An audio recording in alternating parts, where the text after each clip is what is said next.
Hey guys, welcome back to the channel. Let's talk a little bit about what the market is doing today.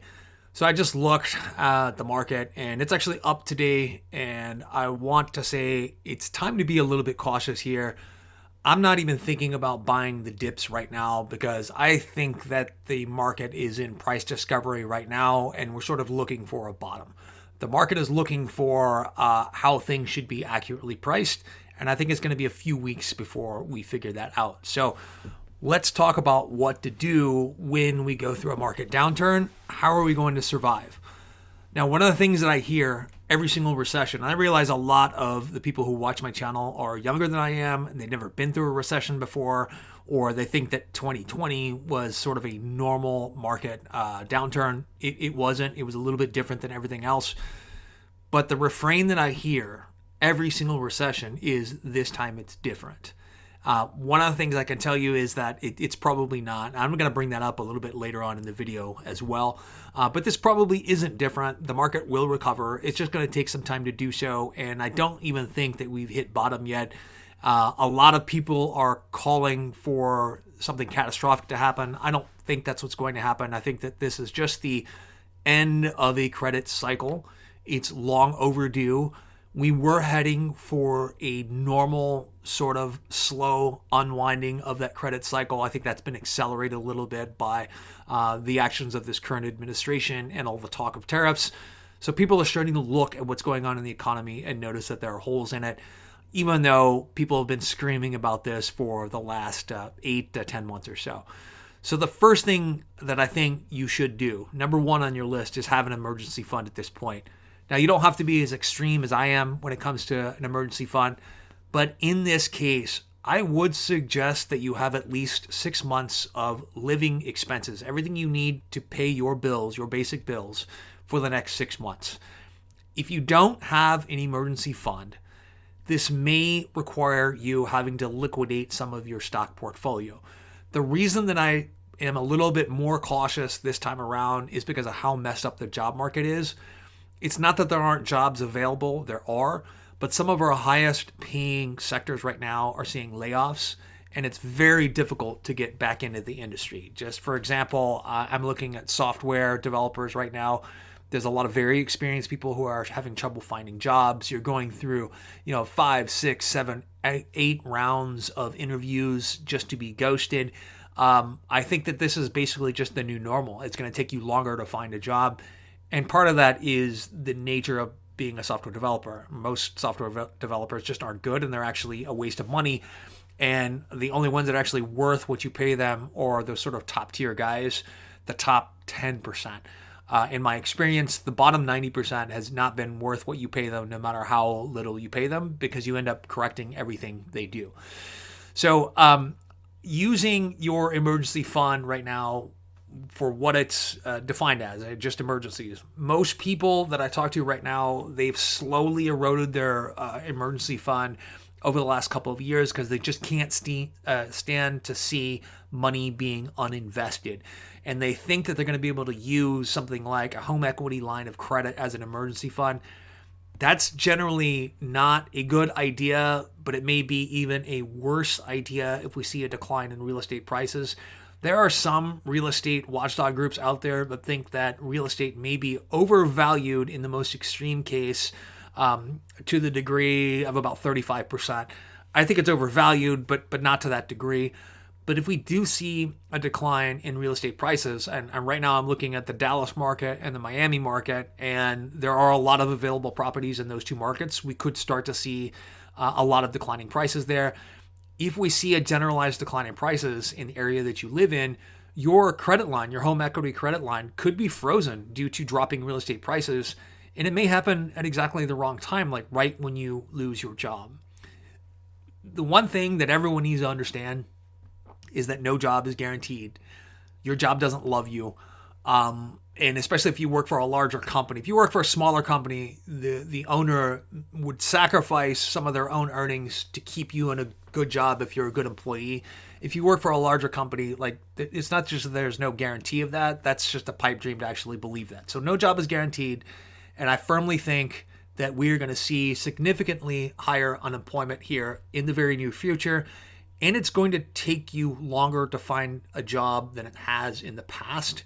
You need to start leveraging your connections right now, start updating your resume right now. And I think that's coming here in the very near future. I'm not trying to spread fear here. I'm trying to get everyone prepared to survive what is coming next. So let's talk about now, number 2, what are your options when it comes to your investment portfolio? Like I said before, I always hear anytime we're close to a recession that this time is different and the world is ending and you need to stockpile gold and whatever it is. And, the scenarios that most of these people that I talk to actually envision would mean that none of that's going to have any meaning either. What you really need to stock is ammunition and guns, right? Because in that type of scenario where we have a generalized collapse, there's only going to be 2 ways to make a living. Either you can farm or you can make somebody farm for you. But that has not happened very often in the past, and I don't think it's going to happen this time. I don't think that this is really going to be fundamentally different than some of the deeper recessions we've had in the past and that we survived. The market will recover in time, but no one can predict when that turnaround is going to happen. What a lot of people don't seem to realize is that there is just as much danger of being out of the market when it turns around as there is as being in the market when the market crashes. That's because you miss out on a lot of gains when the market turns around. And that's because market turnarounds happen usually a long time before the economy itself turns around. The best example is actually the Great Recession of 2008, 2009. The market kind of declined through most of 2008 with, ups and downs here and there, but it really started to unravel in October of 2008. And then we got a 20% dead cat bounce in December where a lot more people rushed back into the market because they thought it was over. And then it declined again. But by February, I think 24th of 2009, the market hits bottom and it starts to rise again, and it really doesn't stop. The problem is that a huge percentage of investors were out of the market and missed out on those gains. They really missed out on a 40% run up in price between February and June of 2009. A huge percentage. The market continued to rise for 11 months straight before we ever saw any signs of economic improvement, and that happened in January of 2010, where we had our first signs of GDP growth. The vast majority of retail investors actually missed out on these gains, and it took a lot of people years, almost a decade, for their portfolios to recover to pre-2008 levels. So counterintuitively, probably the best thing to do in this situation is nothing. Don't do anything with your current investments that you have if you have a balanced portfolio and a long enough time horizon before you need that money. Like if you're 10 years, 15 years away from retirement, 20 years away from retirement, then you probably don't need to make any changes because timing the market is a fool's game in a lot of cases. If the coming uncertainty, however, made you realize that you are taking too much risk in your portfolio, that maybe you have too much concentration in tech or energy or just individual stocks in general, the other thing you want to consider is sector rotation, right? And what I'm talking about is rotating away from consumer discretionary spending stocks and speculative tech stocks and buying some more boring stocks. Consumer staples are a good option in this type of environment, especially in what I believe is going to be an inflationary environment, which tariffs almost guarantee that it's going to be an inflationary environment. I'm talking about buying companies that make toothpaste, soaps, razors, staple food items, cleaning solutions, all of the things that you have to buy just to live. So especially right now, with the threat of tariffs priming folks to expect rising prices, these companies are going to be able to pass on the additional costs to consumers without too much protest, right? And the demand for these products can only go down so far, right?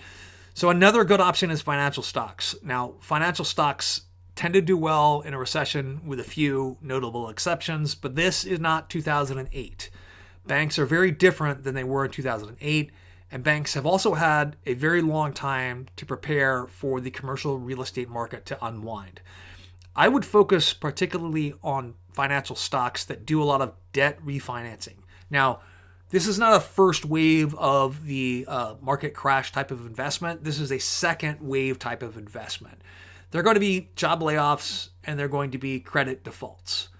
But when the unemployment picture starts to improve and interest rates drop, there's going to be a huge demand for personal loans to refinance credit cards and other personal debt at lower interest rates.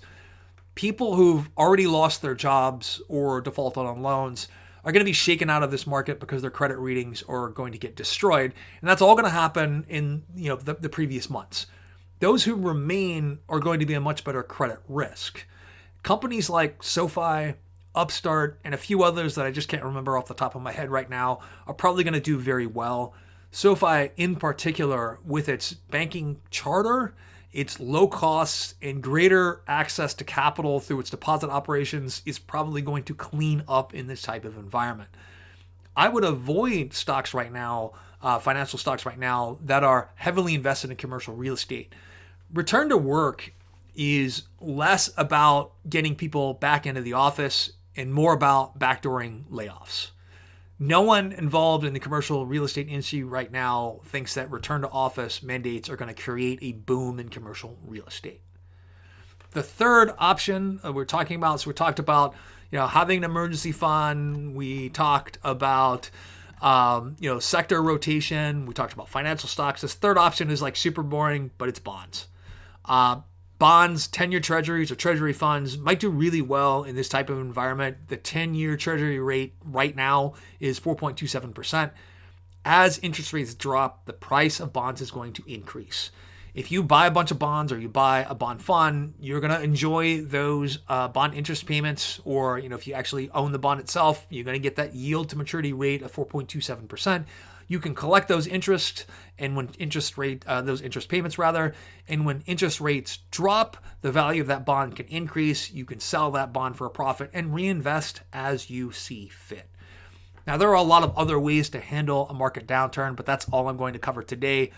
I am going to be doing a live stream later on today at 5 Pacific time. If you guys want to join me, I'd be happy to see you. Don't forget to check out my Patreon. Please like and subscribe, and I'll see you next time.